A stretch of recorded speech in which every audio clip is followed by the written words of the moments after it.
اگر یہ کہا جائے تو غلط نہیں ہوگا کہ آج کا میرا پورا دن مصروفیت کے نام رہا۔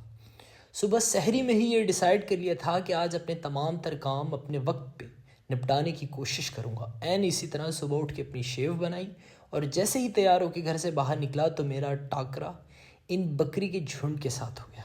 ذرا ان سے پیار کیا اور اپنے کام کی طرف نکل گیا۔ پہلا میرا کام تھا PNS اکرم میں، تو کوشش کی کہ جلد از جلد اسے نپٹا کے نکل آؤں، اور اسی طرح اسے نپٹا کے نکلا تو بینک جانا پڑا کیونکہ پیسے نکلوانے تھے، اور میرا ایک پیکج آیا ہوا تھا جیک سپورٹس والوں کی طرف سے، میں نے وہاں آرڈر کیا تھا ایک پروٹین، تو وہ وصول کرنے کے بعد میں اپنے دوسری سائٹ پہ نکل گیا جو کہ ہے پشوکان میں، اور وہاں پہنچنے کے بعد وہیں کے تمام تر کاموں کو نپٹانے کے بعد میری واپسی ہوئی۔ پتہ بھی نہیں چلا، وقت بہت ہی تیزی سے گزرا اور ایسے لگا جیسے 2 یا 3 بج رہے ہوں گے، لیکن در حقیقت 4 سے 5 بج چکے تھے۔ رستے میں یہ مجھے اونٹ ملے اور ان سے باتیں کرتے کرتے میں رستے سے نکلتا ہوا واپس گوادر پہنچ گیا۔ آج مجھے کچھ چیزیں بائی کرنی تھی جیسے کافی اور ایک ڈائٹ بسکٹ، تو اس کے لیے میں جی مارٹ پہ رکا اور وہاں سے اسے بائی کرنے کے بعد میں پھر سے چلا گیا گھر۔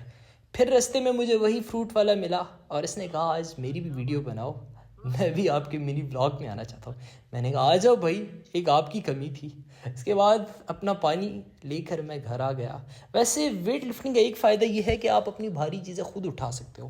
افطاری میں خود اپنی پریپیئر کرتا ہوں اور اسی طرح اپنی افطاری پریپیئر کر کے آپ لوگوں کو دکھا رہا ہوں تاکہ آپ لوگ بھی، خاص طور پہ جو لڑکے ہیں، وہ بھی تگڑے بنے اور اپنے کام وقت پہ خود کیا کریں۔ اس کے بعد جو پیکیج آیا تھا یا جو پروٹین میں نے منگوایا تھا اس کی انباکسنگ کی، اور انباکسنگ کرنے کے بعد اس کا ٹیسٹ کیا، کیونکہ مجھے ڈاؤٹ تھا کہ بھائی یہ پروٹین مجھے صحیح ملے گا یا نہیں، لیکن اینی ویز میرے ہی حساب سے جو میری سوچ میں تھا ویسا ہی ملا، اور اسے پینے کے بعد سرور آ گیا، کیونکہ آج کل مجھے سب سے زیادہ کریونگ پروٹین کی ہوتی ہے۔ تو پروٹین لینے کے بعد میری نظریں تھی جم پہ، کیونکہ مجھے پتہ ہے جب سارے کام نپٹانے کے بعد مجھے ایک چیز نظر آ رہی ہوتی ہے تو وہ میرا جم ہوتا ہے۔ تو یہ سب کرنے کے بعد میں جم چلا گیا، اور آج جم میں تھا لیگ ڈے۔